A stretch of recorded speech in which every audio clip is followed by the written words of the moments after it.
I don't know about you, but I get pretty sick of all the sickly, cutesy, soppy Valentine's Day baking that's flying around at this time of the year. What about something more like this? An anti-Valentine's Day cake, a bleeding heart cake. Well, that's what I'm here to learn with fantastic baker and cake designer Lily Vanilli. We're back in her Columbia Road bakery and she's going to show us how to make this exceptionally gory anti-Valentine's Day cake. Hello, Lily. Hello.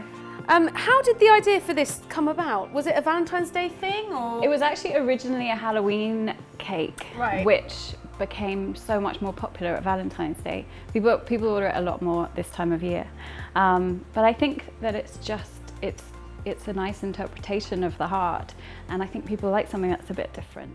And it's still quite romantic in its own way, I think. Yeah. It's a nice gift to make for somebody. So I'm going to show you, it's actually quite simple. And what's nice about this cake is it's very forgiving because it's so gory, the finished result. If you make any little mistakes or botch it here and there, it actually just looks like deliberate gory details.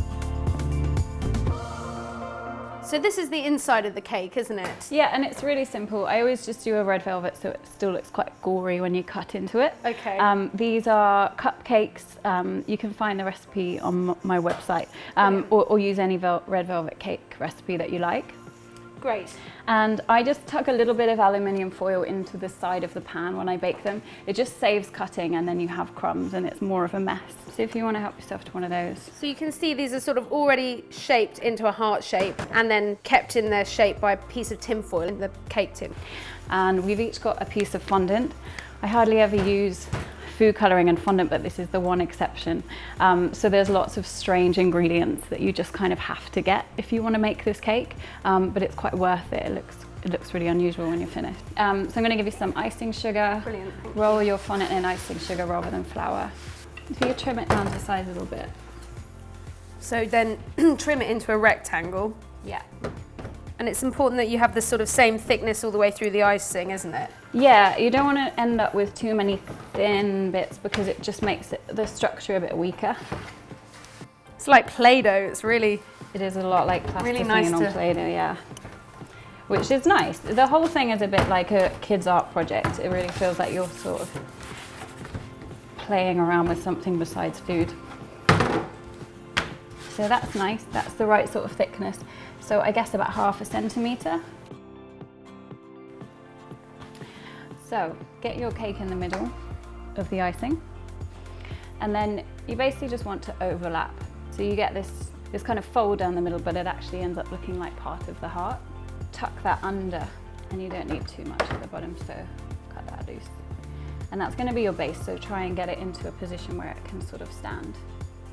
At the top here, that's what you're going to make your arteries from. You don't actually need that much space. I'd probably leave about 2 to 3 centimetres. To make the arteries at the top, you kind of just fiddle with it until it looks right. And again, it's really forgiving. I mean, with fondant, you have to be a little bit careful. Don't get it wet. Okay, because it's water soluble. Yeah, exactly. Don't pull it too hard. Don't let it dry out for too long. But I mean, besides those rules, it's a lot like plasticine, so you kind of use it in the same way. So I literally just kind of pull it into the right position. So there's one. Beautiful. So at this stage, I would just put this in the fridge for a little while to set it, because we're going to paint it next. Okay. And for that, you just want the fondant to be a little bit firm. A little bit firmer, so it's easier to work with when you're painting it. Great. So we will put them in the fridge and come back.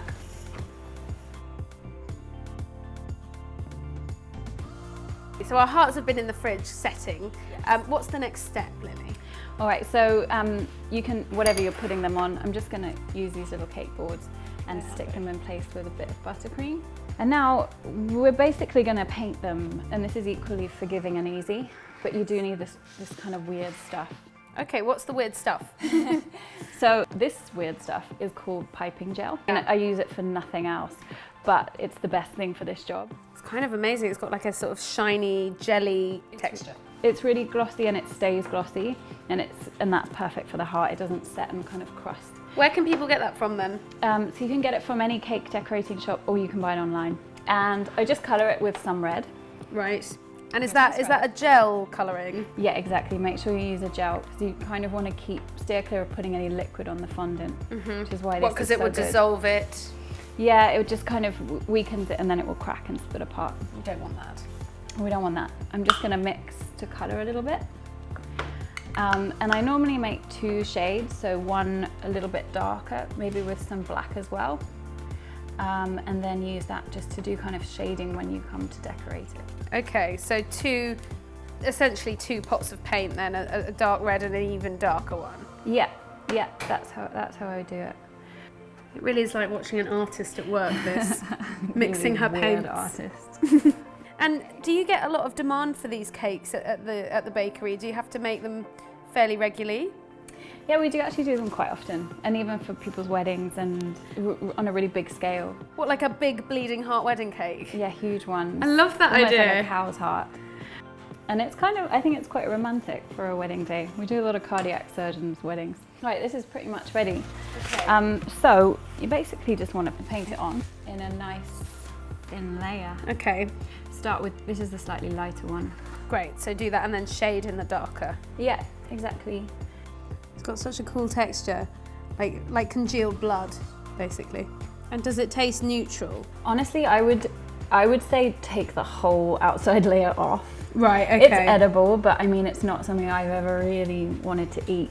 Yeah, so it's more just for decoration. Yeah, the whole thing's a bit of a kind of, it's always like something you'd make, I think, for someone, for a present. Yeah. And it's kind of a mixture between, there's a nice cake inside, the blood is a really delicious mixed berry coulis, so it's like blackcurrant and raspberry. Oh, that's clever. And then those are the good bits, and the rest is a bit for fun. But you can eat if you want, I'm sure people do.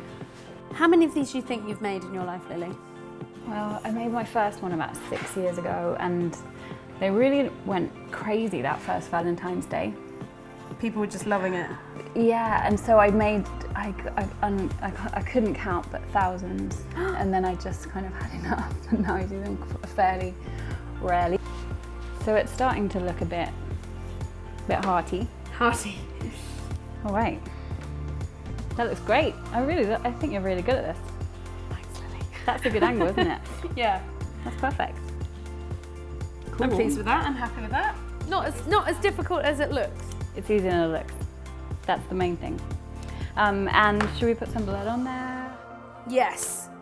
And the blood is coulis, is it? It's a mixed berry coulis.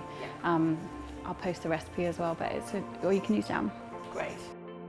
And you're just going to blob the blood around. Yeah, I normally give it a little puddle to sit in. Do you want to have a go on that? Yeah, perfect, thank you. Oh, yours is great.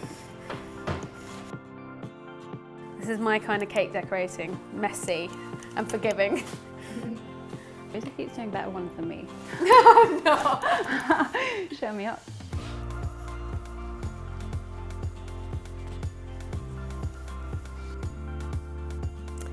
Well, I'm really pleased with that. Thank you so much, Lily, for No helping worries. me You're make this natural. very gory cake. It's fantastic.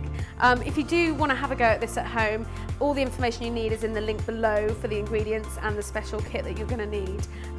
So yeah, make this for a gory Valentine treat and let us know how you get on. Thanks for watching. Please like the video and subscribe.